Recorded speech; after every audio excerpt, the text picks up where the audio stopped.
ഒരു മനുഷ്യൻ മരിക്കുന്നതിന് 40 ദിവസം മുമ്പ് ഒരടയാളം സംഭവിക്കും. അതൊരത്ഭുതമാണ്. മാത്രമല്ല, നമ്മുടെ അടുത്ത് മലക്കുകൾ വന്ന് ചില കാര്യങ്ങൾ പറയും. അതോടൊപ്പം നമ്മൾ പറയുന്നത് ഒരു മനുഷ്യൻ മരിക്കുന്നതിന് കുറച്ച് ദിവസങ്ങൾ മുമ്പുണ്ടാകുന്ന 10-12 അടയാളങ്ങളും കൂടെയാണ്. അല്ലാഹു റബ്ബുൽ ആലമീൻ നല്ല മരണം നൽകി അനുഗ്രഹിക്കട്ടെ. നല്ല മരണം ലഭിക്കാനായിട്ട് നമ്മൾ ചെയ്യേണ്ട വളരെ പ്രധാനപ്പെട്ടൊരു കാര്യം കൂടെ നമ്മൾ പറയുന്നുണ്ട്. അതൊക്കെ അന്വർത്ഥമാക്കാനും അല്ലാഹു തൗഫീക്ക് നൽകട്ടെ. 1000 രൂപ സമ്മാനമായി ലഭിക്കുന്ന ചോദ്യം വീഡിയോയിലുണ്ട്. മുഴുവനായി കാണുക, ഉത്തരം കമൻറ്റ് ചെയ്യുക, നാമുമായി ബന്ധപ്പെട്ട എല്ലാവരിലേക്കും എത്തിച്ചു കൊടുക്കുക. അല്ലാഹു റബ്ബുൽ ആലമീൻ അവൻ്റെ യഥാർത്ഥ മുത്തഖീങ്ങളിൽ നാം ഏവരെയും ഉൾപ്പെടുത്തി അനുഗ്രഹിക്കുമാറാകട്ടെ. അസ്സലാമു അലൈക്കും വറഹ്മത്തുള്ളാഹി വബറകാതുഹു. അൽഹംദുലില്ലാഹി വസ്സലാത്തു വസ്സലാമു അലാ റസൂലില്ലാഹ്. എന്തൊക്കെയുണ്ട് എല്ലാവരുടെയും വിശേഷം? സന്തോഷമല്ലേ? എവിടെ പുഞ്ചിരിച്ചുകൊണ്ടൊരു ഹംദ് പറഞ്ഞ് അൽഹംദുലില്ലാഹി റബ്ബിൽ ആലമീൻ. മാഷാ അല്ലാഹ്, ഈ ഒരു ഹംദിൻ്റെ ബർക്കത്തുണ്ട്. ഹൃദ്യമായൊരു പ്രഭാതവും അതിമനോഹരമായൊരു ദിവസവും സമ്മാനമായി തന്ന് കരുണക്കടലായ റബ്ബുൽ ആലമീൻ നമ്മെ അനുഗ്രഹിക്കുമാറാകട്ടെ. നമ്മുടെ സങ്കടങ്ങളൊക്കെ അല്ലാഹു തീർത്ത് തരട്ടെ. പലയിടങ്ങളിലും പെട്ടെന്നുള്ള മരണങ്ങൾ ഇങ്ങനെ കേൾക്കുകയാണ് അല്ലേ? ആക്സിഡൻറ്റിൽ പെട്ട് മരിക്കുക, പെട്ടെന്ന് അറ്റാക്ക് വന്ന് മരിക്കുക. അല്ലാഹു റബ്ബുൽ ആലമീൻ ആഫിയത്തുള്ള ദീർഘായുസ് തന്ന് നമ്മെ അനുഗ്രഹിക്കുമാറാകട്ടെ. മരിക്കുമ്പോൾ നല്ല സമയത്ത് മരിക്കണം, വേണ്ടേ? ചില മരണങ്ങൾ വെള്ളിയാഴ്ച രാവിലെ, നല്ല മരണങ്ങൾ നമ്മെ കൊതിപ്പിക്കുന്നതാണ്. റമളാനിലെ മരണങ്ങൾ, വെള്ളിയാഴ്ച രാവിലെ മരിക്കുന്ന എല്ലാവരും സ്വർഗത്തിലാണെന്നല്ല. നല്ല മനുഷ്യർ വെള്ളിയാഴ്ച രാവിലെ മരിച്ചാൽ അവർക്ക് വലിയ വലിയ വലിയ സമ്മാനങ്ങൾ കാത്തിരിപ്പുണ്ട് എന്നാണ്. അപ്പോൾ അങ്ങനെയുള്ളൊരു മരണം നമുക്ക് ലഭിക്കണം. അപ്പം അതിനുള്ളൊരു കാരണം കൂടെ, അതിനുള്ളൊരു കാര്യം കൂടെ ഞാൻ പറഞ്ഞുതരാം. അല്ലാഹു റബ്ബുൽ ആലമീൻ അതിനൊക്കെ നമുക്ക് തൗഫീക്ക് നൽകുമാറാകട്ടെ. പടച്ചോനിങ്ങനെ മലക്കുകളെയൊക്കെ പടച്ചു അല്ലേ? നമുക്കറിയാം ഒരുപാട് മലക്കുകളുണ്ട്, എണ്ണിത്തിട്ടപ്പെടുത്താൻ കഴിയാത്തത്ര മലക്കുകളുണ്ട്. ആ മലക്കുകളുടെ എണ്ണം അള്ളാഹ്ക്ക് മാത്രമേ അറിയാൻ പാടുള്ളൂ അല്ലേ? ഇതൊക്കെ നമ്മൾ പഠിച്ചതാണ്. അതിൽ 10-25 മലക്കുകളുടെ ജോലിയും നമ്മൾ മദ്രസയിൽ പഠിച്ചിട്ടുണ്ട്. ജിബ്രീൽ അലൈഹിസ്സലാമിന് വഹി എത്തിച്ചു കൊടുക്കുന്ന ഡ്യൂട്ടിയാണ്. ഇസ്രാഫീൽ അലൈഹിസ്സലാമിന് സൂറെന്ന കാഹളത്തിൽ ഊതാനുള്ള ഡ്യൂട്ടിയാണ്. അസ്റായിൽ അലൈഹിസ്സലാമിന് റൂഹ് പിടിക്കാനുള്ള ഡ്യൂട്ടിയാണ്. ഈ ഡ്യൂട്ടി അള്ളാഹ് ഏൽപ്പിച്ചു കൊടുക്കുമ്പോൾ അസ്റായിൽ അലൈഹിസ്സലാം ചോദിച്ചു അത്രേ, പടച്ചോനെ, ഞാനിങ്ങനെ റൂഹ് പിടിക്കാൻ പോകുമ്പോൾ എല്ലാവരും എന്നെ കുറ്റം പറയില്ലേ അല്ല, എന്നെ കുറ്റപ്പെടുത്തൂല്ലേ അല്ല, അസ്റായിലാണ് ഇതിൻ്റെ ഒക്കെ കാരണം എന്ന് പറയില്ലേ അല്ല. അപ്പോൾ അള്ളാഹ് പറയുന്നുണ്ട്, ഇല്ല അസ്റായിൽ, ഇല്ല. മലക്കുൽ മൗത്തിനോട് പറഞ്ഞു, നിങ്ങളെ ആരും കുറ്റം പറയില്ല, എല്ലാവരും കാരണങ്ങളെ കുറ്റം പറയുള്ളൂ. അങ്ങനെയല്ലേ? ഒരാൾ ആക്സിഡൻറ്റിൽ മരിച്ചാൽ, അവൻ ആക്സിഡൻറ്റിൽ പെട്ട് ആകം ഇടങ്ങേറായി മരിച്ചിട്ടാ, അവൻ അറ്റാക്ക് വന്ന് മരിച്ച്, അല്ലെങ്കിൽ കുഴഞ്ഞ് വീണ് മരിച്ച്. ആരെങ്കിലും അസ്റായിൽ റൂഹ് പിടിച്ചിട്ട് പോയിട്ട് മരിച്ചെന്ന് ആരെങ്കിലും പറഞ്ഞിട്ടുണ്ടോ? ആരെങ്കിലും പറയാറുണ്ടോ? പറയൂല നമ്മൾ. എന്തേ? അത് അള്ളാഹ് കൊടുത്ത വാക്കാണ്. അസ്റായിൽ റൂഹ് പിടിച്ചുകൊണ്ട് മരിച്ച് എന്നാരും പറയൂലല്ലോ. അപ്പോൾ കാരണങ്ങളിലേക്ക് മാത്രം നമ്മൾ പോവാണ്. ഇരിക്കട്ടെ, ഏതായാലും അള്ളാഹു നമുക്ക് ആഫിയത്തുള്ള ദീർഘായുസ് നൽകി അനുഗ്രഹിക്കുമാറാകട്ടെ. ഒരു മനുഷ്യൻ മരിക്കുന്നതിന് 40 ദിവസം മുൻപ് ഒരു അത്ഭുതം സംഭവിക്കും. എന്താണെന്നറിയോ? അത് ഞാൻ എൻ്റെ വക പറയല്ല, ഇമാം ഹാഫിളു സുയൂത്തി റളിയല്ലാഹു അൻഹു അവിടുത്തെ ശറഹ് സുദൂർ എന്ന് പറയുന്ന കിതാബിൽ രേഖപ്പെടുത്തിയ കാര്യമാണ്. അള്ളാഹുവിൻ്റെ അർശിൻ്റെ ചോട്ടിൽ ഒരു ഷജറയുണ്ട്, ഒരു മരമുണ്ട്. നമ്മളെല്ലാവരും കേട്ടിട്ടുണ്ട് അങ്ങനെ ഒരു മരത്തെക്കുറിച്ച് അല്ലേ? ആ മരം എന്ന് പറഞ്ഞാൽ നമ്മുടെ നാട്ടിലെ മാവ് പ്ലാവ് പോലെയൊന്നുമല്ല, അങ്ങനെയൊന്നും ചിന്തിക്കരുത് കേട്ടോ. അപ്പോൾ ആ മരത്തിൻ്റെ ഇലകളിൽ ഓരോ ലോകത്തുള്ള ജീവജാലങ്ങളുടെ ആയുസ്സിൻ്റെ കണക്കൊക്കെ രേഖപ്പെടുത്തിയിട്ടുണ്ട് അത്രേ. അപ്പോൾ ഒരു മനുഷ്യൻ മരിക്കുന്നതിന് 40 ദിവസം മുൻപ് ആ മനുഷ്യൻ്റെ ഇല താഴേക്ക് ഇങ്ങനെ കൊഴിഞ്ഞ് വീഴും അത്രേ. സുയുത്തിമാ പറയാണ്. അപ്പോൾ ആ ഇലയിൽ അസ്റായിൽ അലൈഹിസ്സലാം എന്നിങ്ങനെ നോക്കും, ഇന്നാലിനാളുടെ പേര് കിട്ടിയിട്ടുണ്ട്. അപ്പോൾ 40 ദിവസം മുൻപ് ആ മരം ഇങ്ങനെ ഇല പൊഴിക്കും. ഇത് കണ്ട് മലക്കുകൾ അവിടെ ഓടി വരും. മറ്റു മലക്കുകളൊക്കെ ഓടി വന്നിട്ട് ആരാണെന്ന് ചോദിക്കും. അപ്പോൾ ആരാണെന്ന് അറിയുമ്പോൾ ആ മനുഷ്യൻ്റെ അടുക്കലേക്ക് മലക്കുകൾ വരും. ആ മനുഷ്യൻ്റെ അടുക്കലേക്ക് മലക്കുകൾ വന്നിട്ട് പറയും, മോനെ, നീ മരിക്കാനായിട്ടുണ്ട്. പിന്നെ നമ്മളിങ്ങനെ വരുമ്പോൾ ദേ മയ്യത്ത് വരുന്നു, മയ്യത്ത് പോകുന്നു, മയ്യത്ത് നടക്കുന്നു. നമ്മൾ അറിയുന്നുണ്ടോ നമ്മളെക്കുറിച്ച് മയ്യത്ത് എന്ന് മലക്കുകൾ പേരെടുത്ത് വിളിക്കണത് അല്ലേ? ഇപ്പോൾ ആരുടെയെങ്കിലും ഈ ശബ്ദം കേൾക്കുന്ന ആരുടെയെങ്കിലുമൊക്കെ പേരെഴുതിയ ഇല കൊഴിഞ്ഞു വീണിട്ടുണ്ടോ എന്ന് നമുക്കറിയാമോ? നമുക്കറിയാൻ പാടില്ല അല്ലേ? അല്ലാഹു റബ്ബുൽ ആലമീൻ ആഫിയത്ത് നൽകി അനുഗ്രഹിക്കുമാറാകട്ടെ. അപ്പോൾ മരണം എപ്പോൾ വേണമെങ്കിലും പ്രതീക്ഷിക്കണം അല്ലേ? മരണം നമ്മുടെ ചെരുപ്പിൻ്റെ വാറിനേക്കാൾ അടുത്ത് നിൽക്കുന്ന സംഗതിയാണ്. ഒരുപാട് കാലമൊന്നും കഴിയണ്ട മരിക്കാനായിട്ട്. ഒരുപാട് വയസ്സായവർ മാത്രമൊന്നുമല്ല മരിക്കുന്നത്. പള്ളിക്കാട്ടിലേക്ക് എന്നാൽ ചെറിയ കുഞ്ഞില്ലേ, പ്രസവിച്ച ഉടനെയുള്ള കുഞ്ഞിനെ വരെ നമുക്കവിടെ കാണാൻ പറ്റും. പ്രസവിക്കുന്നതിന് മുമ്പുള്ള അവസ്ഥയിൽ വരെ കാണാൻ പറ്റും. അപ്പോൾ ഒരുപാട് പ്രായമൊന്നും ആകണ്ട മരിക്കാനായിട്ട്. ഏത് നിമിഷത്തിലും മരണം സംഭവിക്കാം. മരിക്കുന്ന സമയത്ത് നല്ല മരണം കിട്ടണം. അള്ളാഹു തൗഫീക്ക് നൽകട്ടെ. പിന്നെ മരിക്കുന്നതിന് മുൻപ് കാണാവുന്ന ചില അടയാളങ്ങളെക്കുറിച്ച് ഞാൻ പറയാം.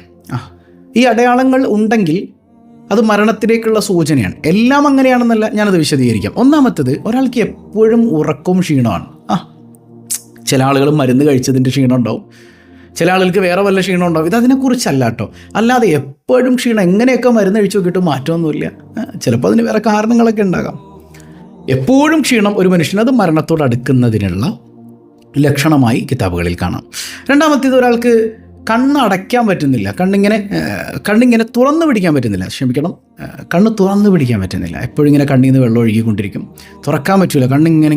ഇങ്ങനെ നടക്കണം. അത് ഞാൻ പറഞ്ഞതുപോലെ വല്ല ഞരമ്പിൻ്റെ പ്രോബ്ലം ഉണ്ടായി പണ്ടേ ഉള്ള സംഗതിയാണ്. അതുകൊണ്ടല്ല കേട്ടോ, പെട്ടെന്ന് ജീവിതത്തിൽ സംഭവിക്കുന്ന ഈ ഒരു മാറ്റം. കണ്ണിലെപ്പോഴും വെള്ളം നിറയുന്നൊരവസ്ഥ, പെട്ടെന്ന് കാഴ്ച കുറയുക, കേൾവി കുറയുക, പെട്ടെന്നൊരു മാറ്റം, എന്നിട്ടത് പെട്ടെന്ന് ശരിയാവുക, പെട്ടെന്ന് വരിക, ഇങ്ങനെ വന്നു പോയിക്കൊണ്ടിരിക്കുന്നൊരവസ്ഥ, അത് മരണത്തിലേക്കുള്ള ഒരു അടുക്കുന്നതിൻ്റെ സൂചനയായിട്ട് മഹാന്മാർ പറയുന്നുണ്ട്. മൂന്നാമത്തേത്, ഭക്ഷണത്തോടുള്ള മടുപ്പാണ്. അതിലും കാരണങ്ങൾ ഒരുപാടുണ്ട്. മരണം അടുക്കുന്നൊരു മനുഷ്യൻ അങ്ങനെ ഉണ്ടാകാവുന്നതാണ്. ഭക്ഷണത്തോടൊന്നും താല്പര്യമില്ലാതാവുക, ഒന്നും വേണ്ട, കഴിക്കാനൊന്നും വേണ്ട എന്ന് പറയുന്നൊരവസ്ഥ ഉണ്ടാകുക. അതുപോലെ തന്നെ നാലാമത്തേത്, മാനസികമായ വിഭ്രാന്തിയാണ്, ടെൻഷൻ. എന്താണ് കാരണമെന്നൊന്നും അറിയാൻ പാടില്ല. വെറുതെ ടെൻഷൻ അടിക്കുക. അതിന് സൈക്കോളജിക്കലി പല റീസൺസും ഉണ്ട്. പക്ഷേ ഈ പറയുന്നത് ഒരു കാരണമില്ലാതെ വെറുതെ ഇങ്ങനെ ടെൻഷൻ അടിക്കുന്ന മാനസികമായൊരു വിഭ്രാന്തിയിലേക്ക് പോകുന്നൊരവസ്ഥ ഉണ്ടെങ്കിൽ അത് മരണത്തോടടുത്തതിൻ്റെ സൂചനയായി മഹാന്മാർ പഠിപ്പിക്കുന്നുണ്ട്. അഞ്ചാമത്തേത്, വെറുതെ ഇരുന്ന് സംസാരിക്കുക. ചില മെൻ്റൽ ഇഷ്യൂസ് ഉള്ളവരെ കുറിച്ചല്ല, അല്ലാതെ വെറുതെ ഇങ്ങനെ ഇരുന്ന് സംസാരിക്കുന്ന ആളുകളുണ്ട്. ചിലപ്പോൾ സ്വന്തത്തോട് സംസാരിക്കുന്ന ആളുകളുണ്ടാവും. ഇത് അതിനെക്കുറിച്ചല്ല, വെറുതെ ഇങ്ങനെ ഇരുന്ന് ആരോടൊക്കെയോ സംസാരിക്കുന്നത് പോലെ അയവിറക്കുന്ന രീതി, അത് മരണത്തോട് അടുക്കുന്നതിൻ്റെ സൂചനയാണത്രേ. മാത്രമല്ല, ഇപ്പോൾ സ്വപ്നത്തിലാണെങ്കിൽ തന്നെയും നമ്മിൽ നിന്ന് മരണപ്പെട്ട ആളുകൾ ഇപ്പോൾ ഉമ്മ എന്ന് പറയാം, മോള് ഉമ്മയുടെ കൂടെ അങ്ങ് പോര് എന്ന് പറയുന്ന ഒരു വിളി ഉണ്ടെങ്കിൽ അതിന് മരണം അടുക്കുന്നു എന്നൊരു സാധ്യത ഉണ്ടെന്നാണ്. ശരിക്കും മരണം അടുക്കുന്നു എന്ന് അറിഞ്ഞു കഴിഞ്ഞാൽ ടെൻഷൻ അടിക്കുകയല്ല വേണ്ടത്. നമ്മൾ ടെൻഷൻ അടിച്ചതുകൊണ്ട് മരണം മാറിപ്പോകുന്നില്ല. പക്ഷേ നമുക്കിതൊരു അവസരമാണ്. ഇതൊക്കെ ഇങ്ങനെ വരുമ്പോൾ നന്നാകാനുള്ള അവസരമാണ്. അള്ളാഹു തൗഫീക്ക് ചെയ്യട്ടെ. ആറാമത്തേത്, ഈ മരിക്കുന്നതിന് 1-2 ആഴ്ചയൊക്കെ മുമ്പ് ശ്വാസം കിട്ടാതെ വരിക, പെട്ടെന്ന് ശരീരം അങ്ങ് തണുത്ത് വിറയ്ക്കുന്നത് പോലെയാവുക, ഭയങ്കര കിതപ്പ് അനുഭവപ്പെടുക. അതിന് ഒരുപാട് സൈക്കോളജിക്കൽ അല്ലെങ്കിൽ ഒരുപാട് മെഡിക്കൽ റീസൺസ് ഒക്കെ ഉണ്ട് കേട്ടോ. ഇതൊന്നുമല്ല. അതല്ലാതെ വെറുതെ ശ്വാസം കിട്ടാതാവുക, ചിലപ്പോൾ അലർജി ഉള്ളവർക്ക് ശ്വാസം മുട്ട് വരും. അതൊന്നും അല്ല ഈ പറയണത്. അല്ലാതെ പെട്ടെന്നൊരു മരിക്കുന്നതിന് 1-2 ആഴ്ച മുമ്പൊക്കെ അങ്ങനെ അനുഭവിച്ച ആളുകളും ഉണ്ട്. ഈ പറയുന്ന അടയാളങ്ങളൊക്കെ ഉണ്ടായി മരണപ്പെട്ടു എന്ന് പറഞ്ഞ് ഒരുപാട് ആളുകളുണ്ട് കേട്ടോ. പക്ഷേ പലപ്പോഴും ഇത് നമ്മൾ ശ്രദ്ധിക്കുന്നില്ല. ഇത് മരണത്തിൻ്റെ ഒരു ലക്ഷണമാണെന്നുള്ള ചിന്തയൊന്നും ആൾക്കാർക്ക് വരില്ല. അവിടെയാണ് വിഷയം കിടക്കുന്നത്. മറ്റൊരു പ്രത്യേകത എന്ന് പറയുന്നത്, ഒന്നിനും തീരെ രുചിയില്ലാതാവുക. ആ രുചിയുമാണോ ഒന്ന് അനുഭവിക്കാൻ പറ്റാതിരിക്കുക. അതായത് മരണത്തോടടുത്ത് വരുന്നതിൻ്റെ ഒരു ലക്ഷണമാണ്. ഇത് വന്നവരൊക്കെ മരിക്കും എന്നൊന്നും അല്ല ഈ പറയണത്. എട്ടാമത്തേത്, കാൽപാദത്തിന് ശക്തി കുറഞ്ഞു വരിക, പെട്ടെന്ന് നടക്കാൻ പറ്റാത്തൊരവസ്ഥ, കാലിങ്ങനെ വീണു പോകുന്നത് പോലെ എപ്പോഴും അങ്ങനെ ഫീൽ ചെയ്യുക. ഇമാം ഷാഫി റളിയല്ലാഹു അൻഹു പറയുന്നുണ്ട്, മരണത്തോടടുക്കുന്ന ഒരു മനുഷ്യൻ്റെ തൊലി ഇങ്ങനെ വലിച്ചു കഴിഞ്ഞാൽ ഇങ്ങനെ വലിഞ്ഞു പോരുന്നൊരവസ്ഥ ഉണ്ടാകും, മൂക്ക് പെട്ടെന്ന് ഇങ്ങനെ ചരിഞ്ഞു തുടങ്ങുന്നൊരവസ്ഥ ഉണ്ടാകും എന്നൊക്കെ ഇമാം ഷാഫി റളിയല്ലാഹു അൻഹു രേഖപ്പെടുത്തി വെച്ചത് കാണാം. മറ്റൊന്ന്, നമ്മുടെ ഈ ചെവിക്കുറ്റി ഉണ്ടല്ലോ, ഈ ചെവിക്കുറ്റിയുടെ നേരെ ഭാഗം ഇങ്ങനെ കുഴിഞ്ഞു തുടങ്ങുക, അതും മരണത്തിലേക്ക് അടുക്കുന്നതിൻ്റെ ലക്ഷണമാണ്. അപ്പോൾ ഇങ്ങനെ ഒരുപാട് ലക്ഷണങ്ങളൊക്കെ മഹത്തുക്കൾ കിതാബുകളിൽ രേഖപ്പെടുത്തിയിട്ടുണ്ട്. അപ്പോൾ ഒരു കാര്യം, നമ്മൾ ഇത് എന്തെങ്കിലുമൊക്കെ ഒരു അടയാളം ഉണ്ടായതിൻ്റെ പേരിൽ ഞാൻ മരിക്കാനായി എന്ന് പെട്ടെന്ന് കരുതി അങ്ങനെ ടെൻഷൻ അടിക്കണം എന്നൊന്നുമല്ലേ പറയണത്. മരണം ഒരിക്കലും ടെൻഷൻ അടിക്കാനുള്ള സംഗതിയല്ല. മരണത്തെക്കുറിച്ചൊരു പേടി ഉണ്ടാകണം. എന്ത് പേടി? നാളെ എൻ്റെ റബ്ബിൻ്റെ മുമ്പിൽ പോയി ഞാൻ എന്ത് സമർപ്പിക്കും, ഞാൻ എന്താ ചെയ്തിട്ടുള്ളത്. നമുക്ക് കാലാകാലം ജീവിക്കാനുള്ള ലോകം ഈ ദുനിയാവൊന്നുമല്ല, അത് മഹ്ശറയാണ്. അങ്ങോട്ട് നമ്മൾ എന്തായാലും പോകണം. നമ്മൾ ടെൻഷൻ അടിച്ചാലും ഇല്ലെങ്കിലും ഒക്കെ പോകണം. പക്ഷേ നമുക്കിങ്ങനെ എന്തെങ്കിലുമൊക്കെ ഒരു അടയാളം അള്ളാഹു ഇട്ട് തരികയാണെങ്കിൽ അതിലൂടെ നമുക്ക് നന്മകൾ ചെയ്യാനുള്ള അവസരം ഉണ്ടാകും, നമുക്ക് തൗബ ചെയ്യാനുള്ള അവസരം ഉണ്ടാകും. അങ്ങനെ മനസ്സിലാകുന്നുണ്ടോ? അള്ളാഹു റബ്ബുൽ ആലമീൻ ഉൾക്കൊള്ളാൻ തൗഫീക്ക് നൽകട്ടെ. ഇനി നമ്മളെല്ലാവരും ആഗ്രഹിക്കുന്നത് നല്ലൊരു മരണമാണല്ലേ. ഹബീബ് സല്ലല്ലാഹു അലൈഹി വസല്ലം തങ്ങൾ പറയുന്നുണ്ട്, സ്വതക്ക ചെയ്യുന്ന മനുഷ്യന് നല്ല മരണം കിട്ടുമെന്നാണ്. സ്വതക്ക എന്ന് പറഞ്ഞാൽ തന്നെ അത് വല്ലാത്തൊരു വിധേയത്വമാണ് അള്ളാഹിനോടുള്ളത്, അല്ലേ? അള്ളാഹിൻ്റെ മുമ്പിൽ എല്ലാം സമർപ്പിക്കുന്ന ഒരു മനുഷ്യന് ചെയ്യാൻ പറ്റുന്ന സംഗതിയാണ് സ്വതക്ക. നമ്മളിപ്പോൾ സ്വതക്ക ചെയ്യുന്നുണ്ട്, പക്ഷേ നമ്മളെല്ലാം സമർപ്പിക്കുന്നില്ല. ഞാൻ കൊടുത്തു, ഞാൻ അത്ര കൊടുത്തു എന്നുള്ള തോന്നൽ നമ്മുടെ മനസ്സിലുണ്ട്. ഇതൊന്നും എൻ്റെതല്ല, ഇതെൻ്റെ പടച്ചോൻ്റെ മാത്രമാണ്, ഞാൻ ഈ കൊടുക്കുന്നതും പടച്ചോൻ തന്നതാണ്, അള്ളാൻ്റെതാണ് എന്ന ബോധ്യത്തിലേക്ക് എത്തിയിട്ട് നമ്മൾ സ്വതക്ക ചെയ്യുമ്പോൾ നമ്മുടെ മരണം പോലും നന്നാകാൻ കാരണമാണ്. ഇപ്പോൾ നമ്മുടെ റിലീഫ് പദ്ധതിയിലേക്ക് ഒരുപാട് ആളുകൾ അങ്ങനെ മെസ്സേജ് ചെയ്യുന്നുണ്ട്. ചിലപ്പോൾ നമ്മൾ കൊടുക്കുന്ന ഹദിയുടെ ബർക്കത്തുകൊണ്ട്, സ്വതക്കയുടെ ബർക്കത്തുകൊണ്ടൊക്കെ അള്ളാഹു നമുക്ക് ദീർഘായുസ് തരാനും മതി. ഇല്ലേ? അള്ളാഹ് ഉദ്ദേശിച്ചാൽ നടക്കൂലേ? അപ്പോൾ ഏതായാലും നല്ലത് ചിന്തിക്കാൻ, നല്ലത് ചെയ്യാൻ, ആഫിയത്തുള്ള ദീർഘായുസ്സ് ലഭിക്കാൻ അള്ളാഹു റബ്ബുൽ ആലമീൻ തൗഫീക്ക് നൽകി അനുഗ്രഹിക്കുമാറാകട്ടെ. ഇന്നത്തെ ചോദ്യം, നമ്മൾ ഇന്നലെ ചോദ്യം ചോദിച്ചില്ല, അപ്പോൾ ഇന്ന് 1000 രൂപ സമ്മാനമായി ലഭിക്കുന്ന ഇന്നത്തെ ചോദ്യം, മഹാനായ സയ്യിദി അഹ്മദ് അൽ കബീർ റിഫായി റളിയല്ലാഹു അൻഹുവിന് എത്ര വയസ്സുണ്ടായിരുന്നു? കമൻറ്റ് ചെയ്യുക. അള്ളാഹു എല്ലാവർക്കും ബറക്കത്ത് ചെയ്യട്ടെ. പതിവായി ചൊല്ലുന്ന ദിക്ർ സുബ്ഹാനല്ലാഹി വബിഹംദിഹി عدد خلقه ورضا نفسه وزنة عرشه ومداد كلماته. سبحان الله وبحمده عدد خلقه ورضا نفسه وزنة عرشه ومداد كلماته.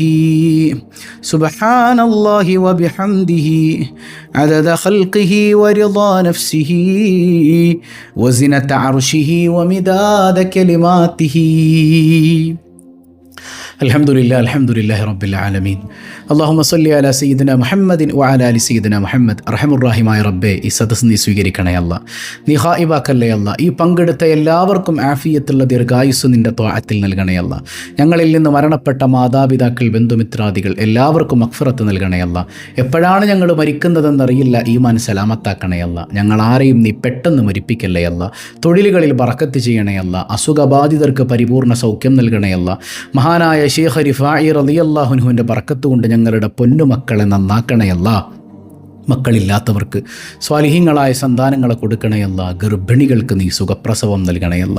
ഞങ്ങളെയും ഞങ്ങളിൽ നിന്ന് വിട പറഞ്ഞവരെയും അഷ്റഫുൽ ഖൽഖ് റസൂലുള്ളാഹി സ്വല്ലല്ലാഹു അലൈഹി വസല്ലമ തങ്ങളോടൊപ്പം നിൻ്റെ കാരുണ്യം കൊണ്ട് നീ ഒരുമിപ്പിക്കണയല്ല. ബിഹഖി സ്വല്ലല്ലാഹു അലാ മുഹമ്മദ് സ്വല്ലല്ലാഹു അലൈഹി വസല്ലം. സ്വല്ലല്ലാഹു അലാ മുഹമ്മദ് സ്വല്ലല്ലാഹു അലൈഹി വസല്ലം. അല്ലാഹുമ്മ സ്വല്ലി അലാ മുഹമ്മദ് യാ റബ്ബി സ്വല്ലി അലൈഹി വസല്ലം. വസ്സലാമു അലൈക്കും വറഹ്മത്തുള്ളാഹി വബറകാതുഹു.